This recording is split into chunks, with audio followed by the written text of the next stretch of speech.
तो आप लोग देख सकते हो, ये है नेशनल मेहता का जो मिक्सर है उसका कैबिनेट।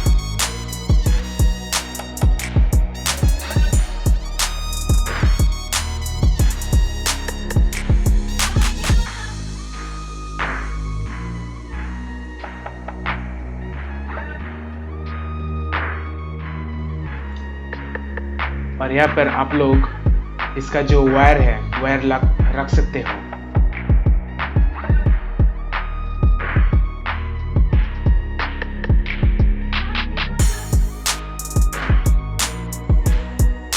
नेशनल मेहता का जो मिक्सचर है कैसे काम करता है उसको देखने के लिए ऊपर वाला जो वीडियो है उसको देखिए और चैनल को सब्सक्राइब कर दीजिए।